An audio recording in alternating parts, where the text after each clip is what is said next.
Hi hello नमस्कार. Organic balcony गार्डनमध्ये तुमच्या सगळ्यांचं मनापासून खूप खूप स्वागत आहे. आणि आज आपण ज्या झाडाची माहिती घेणार आहोत तर ते झाड म्हणजे लिंबू. तर लिंबूच्या झाडाला गेल्या वर्षी मी तुम्हाला दाखवली होती की त्याला एक लिंबू आलेलं होतं आणि यावर्षी आता जानेवारीपासूनच त्याला फ्लावरिंग सुद्धा खूप छान फ्लावरिंग असं सुरू झालेलं आहे. तर तेच आपण बघणार आहोत की जर तुमच्या लिंबूच्या झाडाला अजूनही फुलं आली नसतील तर कोणतं खत घालायचं आणि मी कोणतं खत घातलेलं आहे तर हे मी तुम्हाला या व्हिडिओमध्ये सांगणार आहे.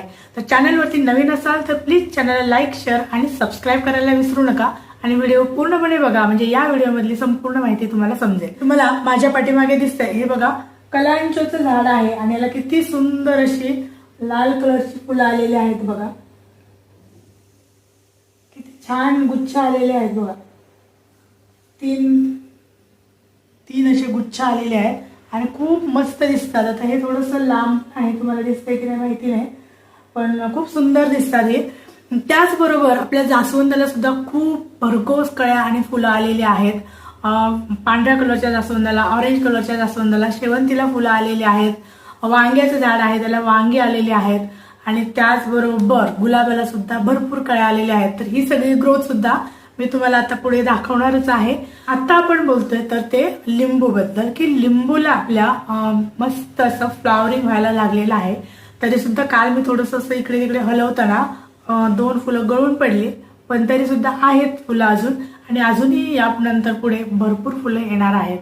तर जानेवारीमध्ये फुलं आली तर आपल्याला बरोबर मार्च एप्रिलमध्ये लिंबू मिळतील म्हणजे अगदी वेळेत उन्हाळ्यामध्येच आपल्याला वापरायला मिळतील अशीच फ्लावरिंग आपलं सुरू झालेलं आहे. तर काय काय लिंबूच्या झाडांना ना पावसाळ्यामध्ये त्याला फ्लावरिंग होतं आणि आता थंडीच्या दिवसामध्ये त्याला लिंबू येतं. त्याला मग आपण बघूया. आता मी लिंबूचं झाड पुढे इथे घेतलेलं नाहीये कारण काय सारखे हलव केली तर त्याची फुलं गळत आहेत. ऑलरेडी काल थोडंसं जरा मी हलवलं तर त्याची फुलं थोडीशी गळलेली आहेत. तर आता आहेत तर ती सुद्धा गळून जाते जर मी असं हलवलं तर. म्हणून आपण तिथेच जाऊया आणि तिथे सुद्धा झाडांची ग्रोथ तुम्हाला बघायला मिळेल. आणि आबोली जी आपण बियांपासून लावली होती ती वेगळी आबोली आहे खरं तर ती सुद्धा तुम्हाला बघायला मिळेल. चला तर मग. तर हे आहे आपलं लिंबूचं झाड आणि बघा त्याची छान अशी ग्रोथ झालेली आहे आणि इथे तुम्हाला दिसतंय ते बघा फ्लावरिंग त्याला झालेलं. तर असाच एक गुच्छ त्याच्याच खालच्या साईडला सुद्धा आलेला होता पण जरा मी कुंडी हलवत असताना ते एकमेकामध्ये फांद्या अडकल्या आणि पूर्ण ते देठापासूनच सगळी फुलं उडवले आणि म्हणून मी आता कुंडी बाहेर काढली नाहीये तर तिथेच येऊन तुम्हाला त्याची ग्रोथ दाखवते. आणि माती बघा पूर्णपणे ड्राय आहे कारण मी याला 1 महिन्यापूर्वी खत घातलेलं होतं जे मी तुम्हाला आत्ता दाखवणार आहे.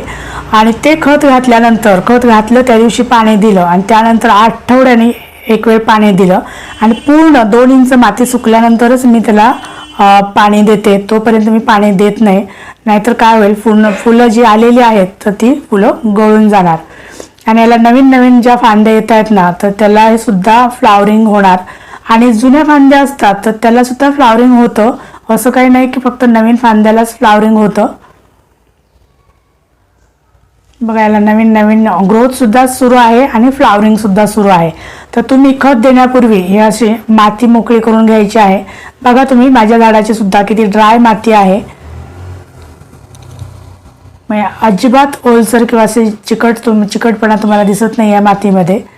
तर अशी माती मोकळी करून घ्यायची. बुंद्याकडच्या साईडला माती सगळी सरकवायची आणि कुंडीकडच्या साईडला खत द्यायचं थोडीशी अशी जागा करून. झाडाच्या खोडाजवळ अजिबात खत कधी द्यायचं नाही नाहीतर झाडाच्या मुळावरती खत पडलं तर झाड मरण्याची सुद्धा शक्यता असते.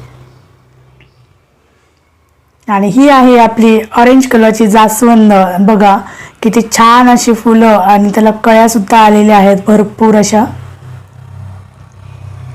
अगदी नेहमीप्रमाणेच. हे 2 फुलं काल येऊन गेलेली आहेत आणि त्याला कळ्या सुद्धा बघा तिथे सुद्धा तुम्हाला कळ्या दिसत आहेत. खूप म्हणजे खूप याला भरपूर कळ्या आणि फुलं येतात. इथे आहे आपलं टोमॅटोचं झाड त्याला 2 टोमॅटो लागलेले आहेत. इथे वरती एक टोमॅटो धरलेला आहे आणि इकडे बघा किती फ्लावरिंग झालेलं आहे भरगतचं असं. आणि इथे सुद्धा 2 टोमॅटो आहेत. आणि खरं तर एक घोस असा लागलेला होता 5-6 टोमॅटोचा, पण माकडाने तो खाऊन टाकला. तिथे रिकामे देठ तुम्हाला दिसले असतील तर. आणि हे जे वांग्याचं झाड आहे तर याला सुद्धा फ्लावरिंग झालेलं आहे. आणि इथे एक वांग सुद्धा आलेलं आहे आपल्या झाडाला. हे बघा एक छोटंसं वांग सुद्धा आलेलं आहे. आणि आता 3-4 फुलं आलेले आहेत, ते सुद्धा तिथे सुद्धा वांगी येतील आपल्याला.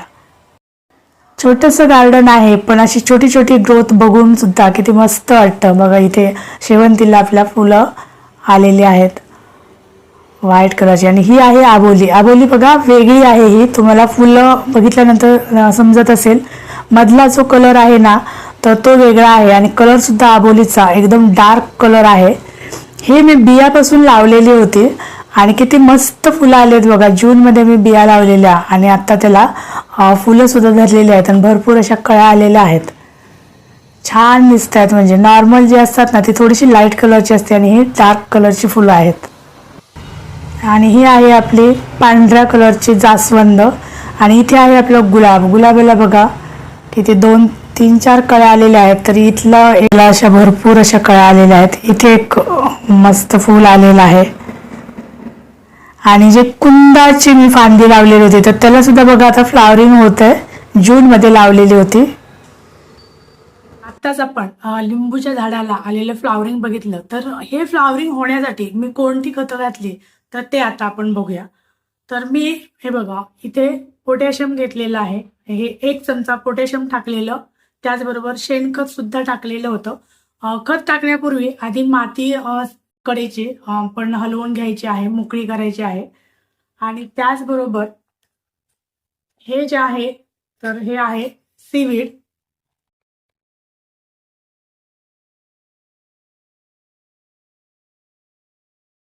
एक चमचा पोटॅशियम, म्हणजे शेणखत जास्त घालायचं.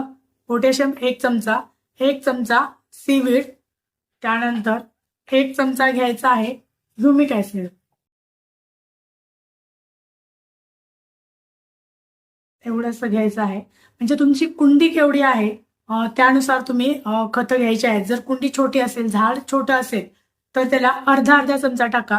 आणि झाड मोठं असेल, कुंडी सुद्धा मोठी असेल, जुनं झाड असेल तर त्याला 1 चमचा टाकलं तरी चालेल. तर ही सगळी खतं आहेत ती सगळी अशी मिक्स करायची आणि साईडची माती जरा मोकळी करायची. आणि एका साईडला म्हणजे अगदी मुळाकडे टाकायचं नाही, मुळाच्या बाजूला असं टाकायचं. तर आता ही खतं आपण मिक्स केली. मी आता ही खत टाकणार नाही कारण मी हल्लीच खत टाकलेलं आहे आणि त्यानंतरच त्याला चांगलं असं फ्लावरिंग झालेलं आहे. तर आता लगेच मी खतं हे टाकणार नाहीयेत. थोडंसं अजून फ्लावरिंग झालं की मग नंतर मी थोड्या दिवसानंतर टाकणार आहे. म्हणजे अजून 15 दिवसानंतर तर टाकणार आहे. एक महत्वाची टिप्स म्हणजे की लिंबूच्या झाडाला आता फ्लावरिंग यायच्या वेळेमध्ये खत घातल्यानंतर तुम्ही एकदा पाणी द्या, त्यानंतर 8 दिवसानंतर एकदा पाणी द्यायचं आणि नंतर पाणी लवकर द्यायचं नाही. म्हणजे माती चांगली 1 ते 2 इंच पूर्णपणे खाली सुकल्याशिवाय अजिबात पाणी द्या, फुलं सगळी गळून जाणार. आणि मी हे जे घरी केळीच्या सालीचं जे मी केलेलं होतं लिक्विड खत तर ते सुद्धा मी टाकलेलं होतं.